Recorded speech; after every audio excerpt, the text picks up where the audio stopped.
Yo les enfants, je suis obligé de refaire la vidéo parce que, en fait, dans la première, j'ai trop cité de noms de famille. Et comme moi je suis un guerrier, tu vois, j'ai trop peur des retombées. Donc du coup, je refais la vidéo. Et c'est juste pour vous parler de deux anecdotes, mais je vais déjà commencer par une.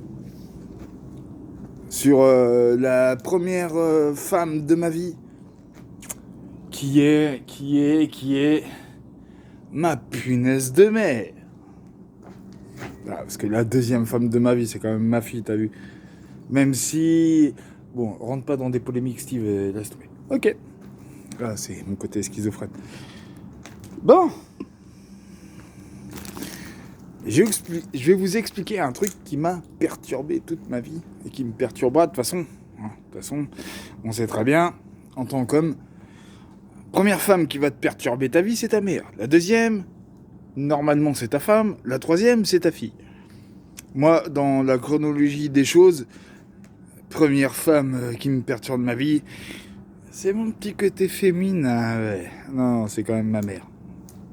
Moi, je vais vous expliquer d'où je viens et ce qui s'est passé dans ma tête pour vous dire que les femmes, j'en ai mais peur, mon frère. J'ai peur des femmes, mais une puissance. Bref, ma mère. Donc, avec ma mère, on a vécu ensemble, j'avais, 14 ans. Je vous épargne les détails, enfin, toutes ces conneries-là. Bref, cette maman-là, cette femme-là, la première fois où je me suis dit, ouais, poteau, franchement, ta mère, c'est une putain de warrior, c'est une putain de Hulk, quoi. C'est tu sais, le mec dans Vol au-dessus d'un nid de coucou, là, Jack Nicholson. Mais ta mère, c'est Jack Nicholson. Enfin, Jacket Nicholsonette. Tu vois le paroxysme, quoi. Donc, je vais vous raconter une anecdote qui m'a changé toute ma vie, toute ma conception de la femme. Je suis arrivé chez ma mère, je devais avoir 13-14 ans.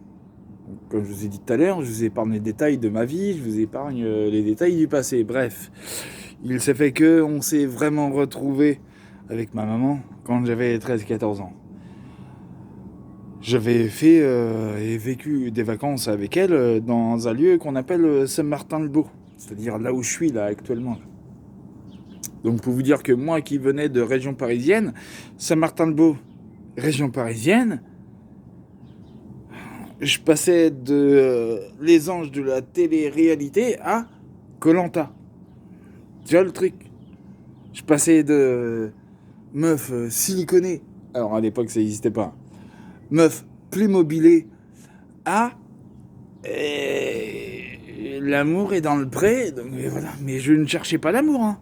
Par contre, des prés, putain, il y en avait tout autour de Mab. Bon, bref. Donc quand je suis arrivé ici, moi avec mon accent parisien, mon pote, à couper au couteau, et c'est même pas un couteau, c'est une tronçonneuse. Je veux dire, tu viens d'où? C'est bon, on a compris. Donc je suis arrivé ici, et à Saint-Martin-le-Beau, donc je tairai les noms pour éviter de me faire défoncer derrière. Il y a une très très grande communauté de voyageurs, mais que je respecte. Et honnêtement, honnêtement, Saint-Martin-le-Beau, c'est là où j'ai le mieux vécu. Qu'en région parisienne, c'était de la merde. Honnêtement, je te le dis. Poto, potesse, potaré, potarem. Ouais, je fais un petit peu de latin, t'as vu. Honnêtement, ici, c'est là où j'ai le mieux vécu de ma vie. Ça, Saint-Martin-le-Beau, pour moi, ce sont mes racines. Même si elles sont secondaires, elles sont primaires. Bon, bref. Quand je suis arrivé ici, dis-toi qu'avec mon accent de la région parisienne, il a fallu que je m'affirme. Mais quand je suis arrivé ici, j'avais oublié un truc. C'est que dans les petits patelins, eh ben, ça parle, et puis on te fait passer au pilori, quoi. Va chercher l'expression au pilori. Voilà. Déjà, t'as vu? Rien que dans une vidéo, j'essaye de t'inculquer des trucs. Enfin, Je t'approvisionne.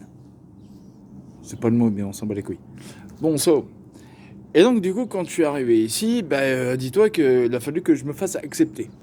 Mais dans l'acceptation, il s'est passé un truc. Un jour, il y a un mec, par contre, lui, je dirais vraiment pas son nom. Romain Gillet. Il y a un jour, Romain Gillet, il a marqué avec une bombe de peinture, comme n'importe quel gogol de gamin de 13, 14 ans, ou je sais pas quel âge il avait, ce bâtard, enfin bon, bref, a marqué sur un mur un gros trait et marqué de la part des voyageurs. Tel truc, putain, t'habites ici, frère, tu fais pas ça, parce que de toute façon, tu fais surtout pas ça, quoi. Donc du coup, comme moi j'étais tout neuf ici, jamais servi, jamais usé, hein, jamais vu à la télé, jamais entendu à la radio, les voyageurs d'ici ont cru que c'était moi, parce que j'étais tout neuf, tu vois. Et un jour où je faisais des conneries avec Luc, mon frère, Luc Renard, pour ceux qui connaissent, c'était vraiment mon sauce, tu vois, mon double, mon âme sœur, mais de poteau, tu vois. Pas mon âme sœur de chacun son lit, tu vois, c'est mon âme sœur de nana. Putain, on se retrouve encerclé par une famille de voyageurs et je sais que moi j'avais jamais vécu ça, j'avais toujours vécu en cité, c'était chaud quoi déjà, mais là le chaud il avait rien à voir, là c'était bouillant, là mon pote c'était en ébullition, j'avais jamais vu des mecs aussi chauds quoi frère, jamais aussi chaud. Et je me suis dit, ça y est, en fait, je vais rencontrer Dieu là, Jésus, tout ça, la totale, je vais passer Saint-Pierre. Pas Saint-Pierre des Corps, hein. Non, Saint-Pierre, le gars des clés. Tu sais, tu vois la télé, Fort Boyard. C'était le Saint-Pierre de ma vie. Le gars, si t'as pas la clé, nique ta mère avec tes clés, quand même, là, je vais mourir. Bon, bref. On se fait encercler, et là, je me dis, ouais, c'est la fin de mes jours. Et je sais très bien que ces gens du voyage m'ont fait comprendre que, on t'inculque, on t'inculpe pour une histoire. Voilà. Et là, j'essaie de leur dire, non, les gars, non, c'est pas nous, c'est pas moi. Enfin, voilà. Je leur ai fait, non, wesh, c'est pas nous, c'est pas moi. Non, je leur ai fait, c'est pas moi. Donc, du coup, tel bonhomme que je suis, bien vaillant, du haut de mes 14 ans, j'ai dit, je vais en parler à ma mère. Ah là là là là. Tu sais quoi? J'aurais jamais dû faire ça de ma vie, mais après je me suis dit, t'es pas con. Je rentre chez moi, tu sais, en courant, enfin en titubant, parce que je sais que j'avais un paquet dans le cale-fouette. Tu vois, il y avait un truc qui était trop lourd qui me tirait vers là. Bon, je te passe ces détails. J'arrive vers ma mère, je dis, ah, voilà maman, il s'est passé ci, il s'est passé ça. Sur la tête de elle-même, de ma mère. Elle m'a dit, Steve, tu montes dans la voiture. Déjà, j'avais plus peur d'elle que tout au monde. Là, le coronavirus, ma mère à côté du coronavirus, tu vois, ça impose plus, quoi. Donc je la suis, je vais dans la voiture. Et Vlatipak, ma daronne, elle déboule en plein camp voyageur. Tu vois le truc? Et là, en plein camp voyageur, elle me dit, tu bouges pas de la voiture. Donc, du coup, déjà, moi, pétrifié par la peur, j'étais une statue. Hein. Mon pote, c'était pas le penseur de Rodin, c'était le... Quand est-ce qu'on se barre de là, tu vois? J'ai vu ma mère aller dans un camp de manouches, toute seule. Commencer à gueuler. Il est où le patriarche? Il est où le patriarche? À l'époque, bon, je tais les noms parce que j'ai pas envie de me faire encore défoncer à cette époque-là, tu vois. Enfin, au jour d'aujourd'hui. Oh, le patriarche, il arrive. Ma mère, elle le regarde droit dans les yeux. Mais droit dans les yeux, genre... Non, ils étaient à la même hauteur. Droit dans les yeux. En train de lui dire, écoute-moi bien. Moi, il n'y a personne qui touche à mon fils, là. C'est quoi? Regarde. Regarde mon fils dans la voiture. Moi. Parce qu'il n'y a pas que le patriarche qui est arrivé au plein milieu du camp. Parce qu'il y avait tous les fils et tout. Je sais pas si tu te rends compte, hein, mon pote. Hein. Et j'avais 13-14 piges. Quand t'es en plein milieu du film The Snatch,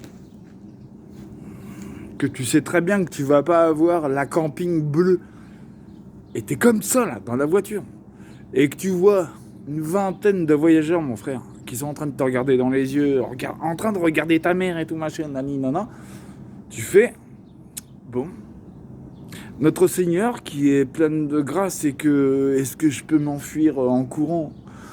Il n'y a pas moyen, frère, tu restes dans la voiture. Et quand j'ai vu ça, et que le patriarche, il a dit, t'inquiète pas, ton fils, il n'aura plus aucun problème. On sait que c'est pas lui, on sait qui c'est maintenant. J'en ai eu des coliques néphrétiques. J'en ai chié dans mon falzar. Mais là, dis-toi que sous mon cucu, il y avait une espèce de montagne qui s'est poussée. Enfin, et à un moment donné, tu es assis dans une voiture. Et tu prends 20 cm en 2 secondes. Et que tu vois ta mère, qui est comme ça, à la manière Hulk. Hein. Elle n'est même pas devenue verte, hein. La machine, elle est comme ça. T'es en mode pitbull. Et pitbull au milieu de 60 Rottweiler. Et qu'elle lâche pas le morceau. Eh, franchement, ma mère, respect. Je t'aime, ma mère. J'ai d'autres anecdotes à raconter. J'ai pas fini avec toi, ma mère. Je t'aime, ma mère.